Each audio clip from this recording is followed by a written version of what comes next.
All right, we here, man. We're gonna go ahead and keep doing this work, man. I know this may not be a really popular series, but I'm gonna go ahead and make it my job. And we're gonna keep breaking down what black men's greatest enemy is, and it's low self-esteem. And bro, I want you to pause this video. Well, after you listen to what I'm gonna tell what to do. Pause that video. Pause this video, bro. Well, when you get done, go look in the mirror. And I really want you to ask yourself, do I move in my best interest? Am I doing the work? Am I avoiding doing the work? Excuse me. Do I like how I'm treated? Is the way I'm treated appropriate? Ask yourself these questions. And men have to go on a journey of learning and continuing to refine our ideas of right from wrong. When I, at an older age now that I've been listening to this content, there's basically content for men for the last couple of years more heavily.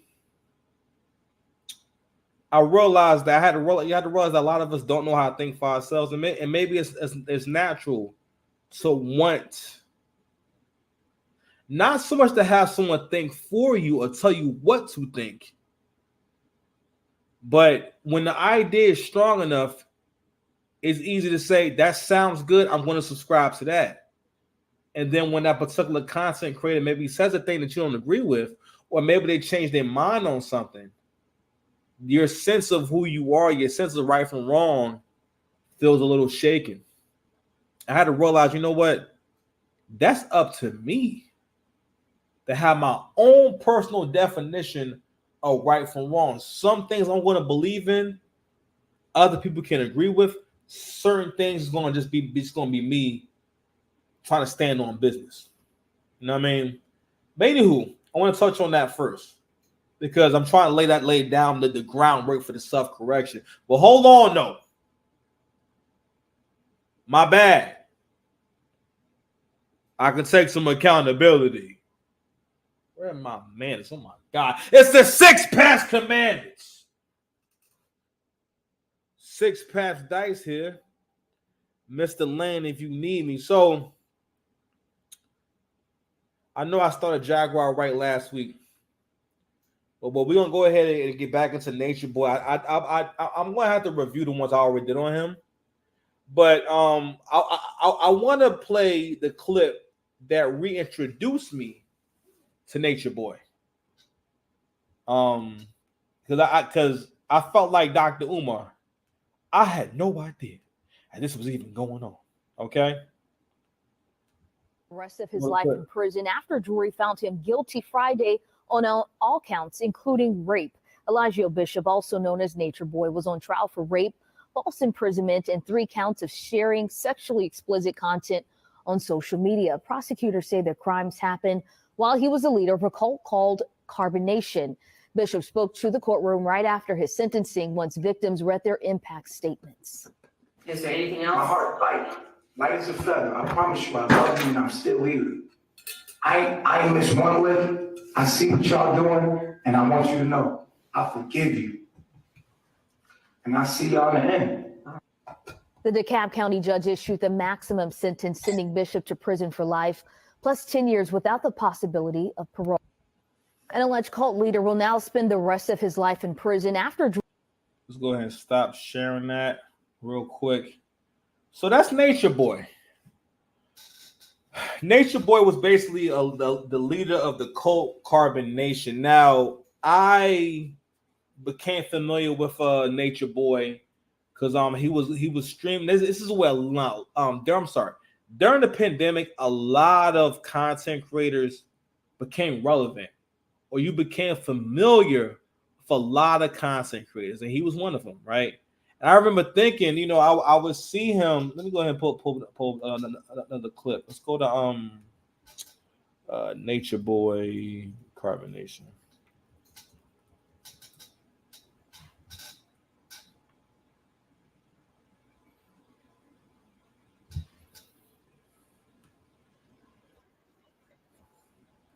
Let me see if I can find something like with them like outside or you know. But this is a good one. Let's go with this.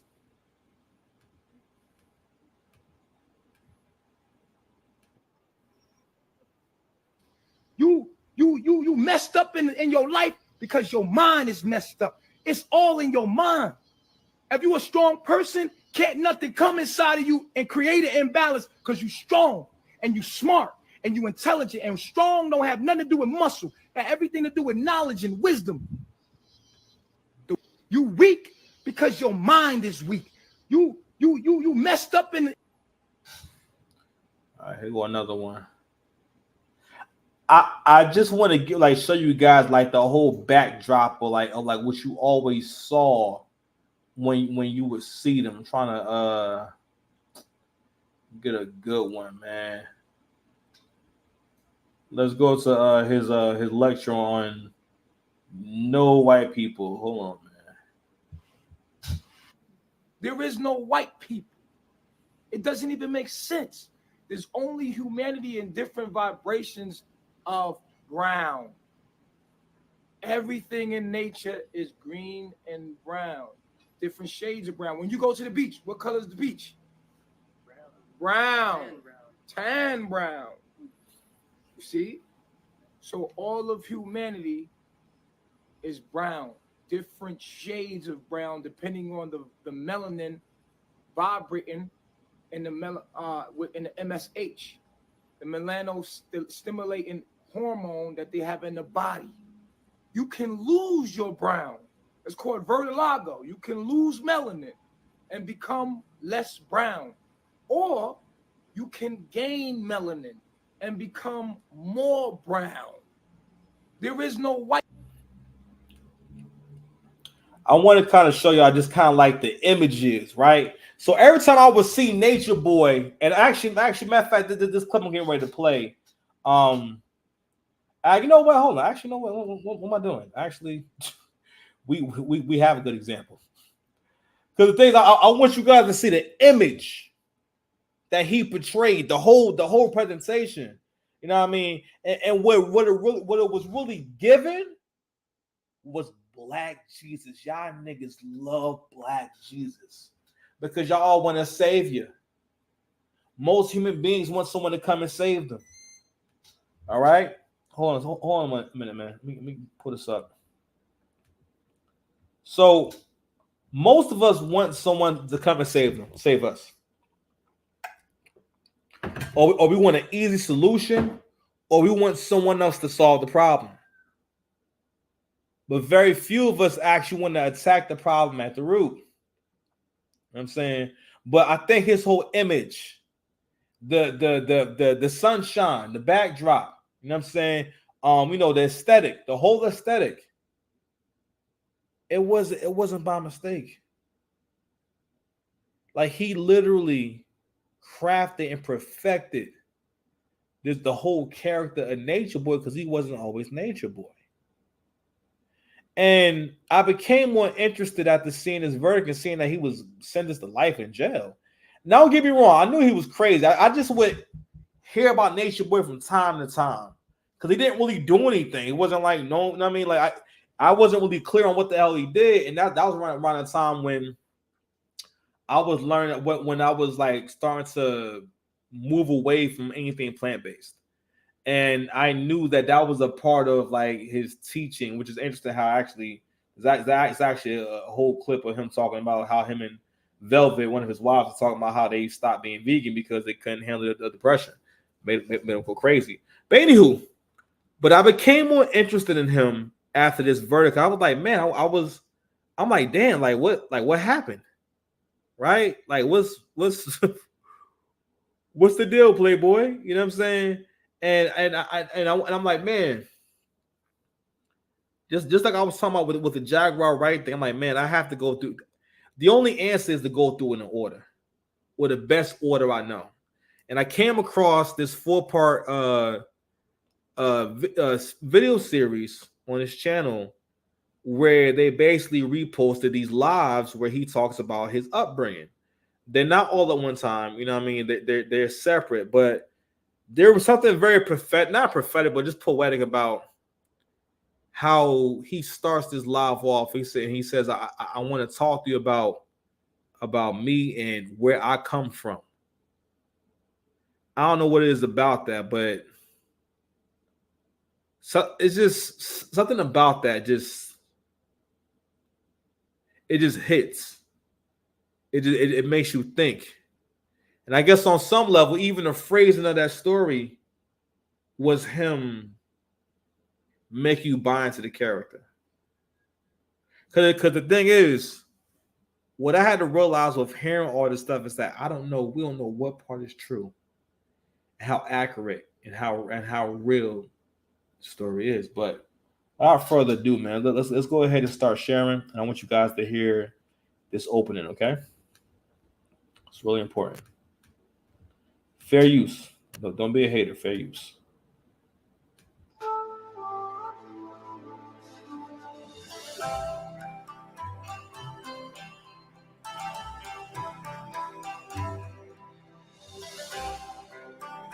This video, I'm going to be telling you about who I am, where I come from. When I logged into this realm, it was 1982 from what I'm told.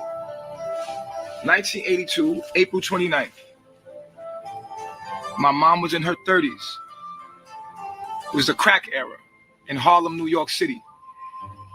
I was a crack baby and was born a crack baby.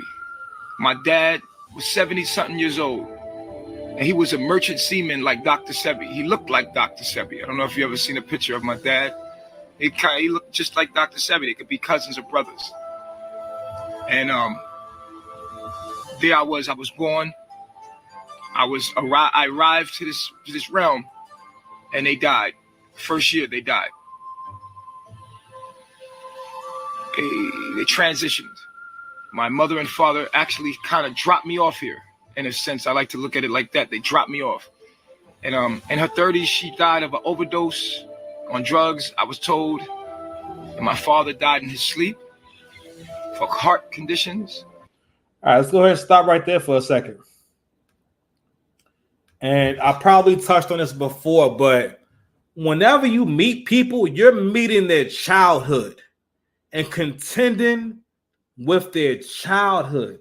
The way you were incubated as a human being is such a sensitive process, because the only thing a person can really give you in a relationship is their childhood. And I wanted to start it right here. Now, I don't know. You know what? I really don't want to get too much into him describing the horrific acts. But what happened after that was him and his brother were in the system. And he really had to, for the most part, this is a human being who never had a family, never had a mother and father. So he was incubated in just pain, which explains clips like this. Mm-hmm. Bring it to my motherfucking mouth. Bring it to my motherfucking mouth. Y'all see this? Get in the scene, ho. Show you in the scene, bitch. Did I ask for a strawberry? Bitch, did I ask for a strawberry? No. Huh? No, my chief. Don't you ever in your motherfucking life give me no motherfucking strawberry unless I ask for one, motherfucker. Pushing 3. I'll make you get on your knees if we're not the same.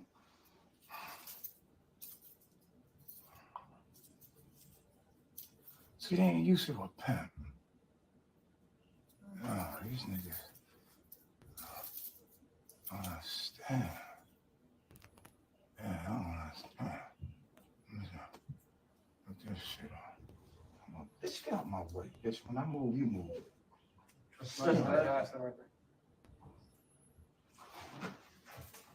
Yeah, look at that. Ooh. Motherfucker, move, it's right out. Ooh, look at that.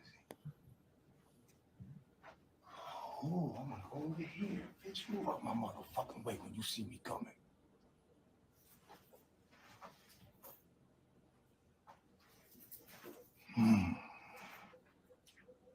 Get in the scene, bitch. But when you see me coming, sleep, nigga. Wake you up real quick, nigga. Huh? Oh, you don't know my name. Mm-hmm. All right. That was something, right? Yeah, that's something. Isn't that a big change? That's a big jump. First, he got the dreads, right? Got the shirt off on the beach. Like even in those videos, it looked as though he'd reached heaven or wasn't enlightened. What he was somehow enlightened. He even his choice of words, and we're going to get into the choice of words. But I keep touching on his incubation, his upbringing, and whatnot, right? Because it all feeds into how self-esteem develops, how important it is to hear "I love you," how important it is to the people who say they love you to treat you well and not abuse you. Because when people go through that, they're doomed to just abuse the people they say they love. Period. Right? And one of the reasons why I chose Nature Boy as a part of this Black Men with Low Self-Esteem series is because of the intrinsic value he never developed. He never developed what it meant to really be a man. And when we get into now, we're going to play part 1 of this video, and I'm going to keep it generally short. I just want to, because I'm trying to make my video shorter and to make sure it's more concise, right? But his story is mostly about creating his own family where he can only be loved and never be hurt.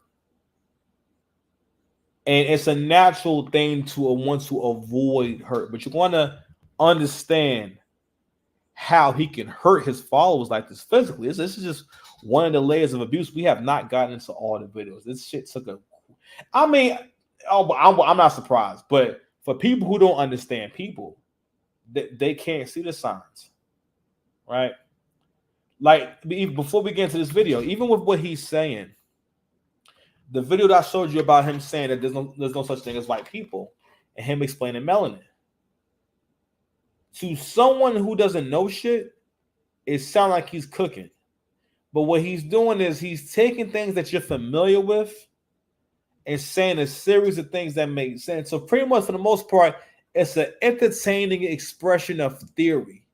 That maybe is true. Maybe. But a part of being a cult leader is creating a whole belief system using your own words, your own labels. You know what I'm saying? It's like, y'all got t-shirts, but my t-shirts say 6 pass dice. That may not sound like a big deal, but a t-shirt really is not, ain't shit until somebody puts their name on it, right? It's the same thing for all these elements that I'm talking about. But let's go ahead and share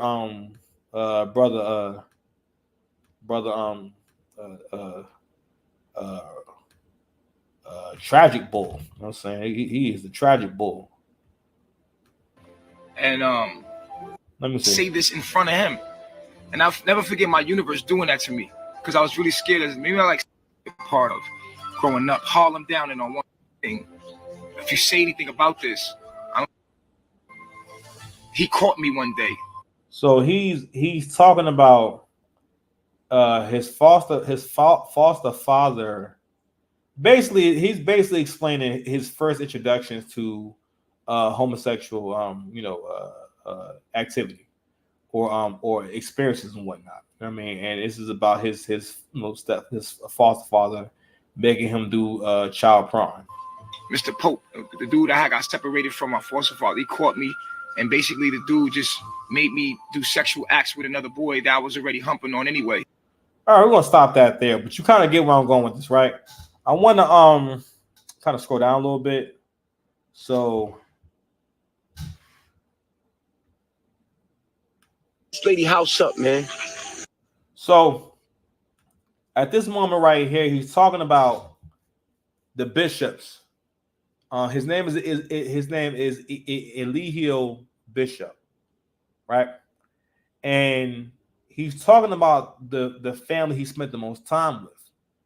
And from what he's saying, the woman of his foster mother was pretty much, was insane. And so he details all these different things she put him through, right? Again, we don't know if it's true or not, because he also tells a story where he trips on the LSD, and a lot of us know that a lot of times, a lot of people who trip, sometimes people don't make it back, and they become forever like in schizo mode. You know what I mean? So anywho, what he's talking about, and again, the way he's describing it, he describes it as if it was another. He makes himself sound like a character from the Bible or a character from Greek mythology. You know what I mean? Where which again is not the worst thing for him to try to explain maybe the lesson or the profundity of the moment, right? But he does this with everything. So he talks about his breaking point because this woman used to beat him mercilessly. So he talks about his breaking point, and I say this is when Nature Boy was born. This is when Nature Boy decided for himself that he could never be physically anyone's victim again. And if anything, now the video I showed you of him smacking that guy around, this is how it starts. Right here. Let's cook. I remember I lost it. I lost it. I tore her whole house up. And I ran out the door and I slammed the door, right? And I remember my little brother and Mr. Bishop, who never hit us, but he let her hit us and beat the shit out of us. But he looked at me like, I slammed the door. I jumped over the fence. I'm like 12, 13 years old, maybe. And I'm running down the block. And man, this is, I used to be scared of this lady, like completely scared. I snapped, bro. And it turned me into something. I've never been the same. I've been running. I was running. And in that moment of running, I felt so free. I didn't know where I was going. It was cold outside, nigga. I was running back toward the park. Nigga, I was cold, but I was free. And I was never coming back. Bitch, I was going to run into the woods, and you never was going to find me again. Never going to hit me. No one's going to never hurt me again. No one's never going to hurt me again. Right there. Right there. You can stop right there. Harry said, he thought no one's ever going to hurt me again. And what do I always tell y'all about these moments? These moments when life is trying to break us, or we go through bad experiences, you have a choice. It's either you become a hero or a villain. And a lot of us choose a villainous path because we can't bear the weight. You become a vampire because you never want to die. It's like that. It's like on some level, choosing to become a monster is saying that I cannot bear the weight of my own humanity. It's a scene in Hellsing Ultimate, one of the best anime series ever. Ever. Don't at me either. Matter of fact, you could at me. Let's get into it. You never know. I might be with it though. The main character or the anti-hero is Alucard, the vampire Alucard. He's like the ultimate, like all-powerful vampire, right? And he has an arch nemesis that he always. I mean, I don't really get their relationship, but basically, he's always fighting with this guy named Anderson. So Anderson is basically a soldier for the Vatican Church. You know, he dresses all white. He's like mad. You know, he's just ill. You know what I'm saying? He does a deep Scottish accent. Wears these cracked glasses and shit. It's quite intense. I ain't gonna hold you, right? But anyway, in the effort to beat Alucard, he decides to basically to stab himself with a shard from Noah's Ark, which would turn him into a monster, right? And Alucard begs him, don't do this to yourself. Hold on to your humanity. Don't become a monster, right? And he said, don't be like me, someone who couldn't bear the weight of their own humanity, right? And a lot of us can't really bear it. So what we do is we try to become a person that thing never happens to again. And we may go about it in a way that's evil and cruel and not right. And this right here is the ultimate villain arc. This is the making of a villain. In that moment, when he chose to fight back against his foster mother, Nature Boy was born. The menace, the true menace was born. And it was all simply, it feeds into my wasted talent theory. There is no talent means nothing without proper leadership. Everybody need leadership. And when you hear this man's entire story, there was not one, maybe he's leaving people out, I don't know. But there's not one person that was with him through every era. I think he goes from his childhood all the way to starting the carbonation, which will start with melanation, which became carbonation. So starting that. And I noticed that, he doesn't have anyone who was there in the beginning with him in the end. It's always a different set of people. It's always something different. And to speak to leadership again, right? He also never had no guidance, and no one ever put these experiences in perspective and said, this is what's happening right now. This is why you're doing this. This is why you feel like this. You know what I'm saying? This is how you move. This is how you plan for the future. All right. So on one level, on one hand, we also could say that this is how big of an impact. This is how differently someone develops when versus having a father, and just knowing right from wrong. Just knowing right from wrong. But anywho, before I go, going back to putting things in perspective for young people, right, and having someone explain life to you a little bit. My landlord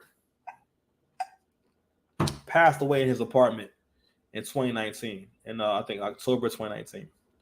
And me and my brother, he would go down south around that time of year every year. And we noticed that he had like mad cars. We were like, man, he hasn't parked his car in the driveway and it's still out there. And we was like, man, and we thought he was gone. We didn't hear anything, right? And then there was a bad smell coming from the apartment. And I said, all right, man, we're gonna, because he was like family. I known him since I was 10 years old. So I said, all right, little one, we're gonna go down here and help show us out, because his door was still unlocked too. Because we lived in a 2-family house, so his door was unlocked from the pantry. I said, all right, man, we gotta go in here and see what's going on, and and we went in there, all the lights were on, all the lights were on, and we were in the kitchen. We thought it was some food that spoiled and everything, and Sash starts wandering around, and he says, Kassan, there's a man in there sleeping. Says a man in there. I was like, oh shit! Also, we gotta go. And I thought that we thought that someone snuck in there. We thought it was a homeless person in his house. I'm like, yo, you know what I mean? And then I think I came in there and whatnot, and it was shows on the floor. And he had passed away. He had died in there, right? And at the time, I knew it wasn't good, but my mother had. She was talking to someone else about it, and she was saying, "Yeah, I know, basically was talking about consoling my brother." And I hadn't really realized that, maybe that was traumatic for him to find a dead body. I'm like, he is like 16, seeing a dead body and and finding someone unexpectedly. Now, if he was like a superhero, it'd be something different, but that's not the case. You understand?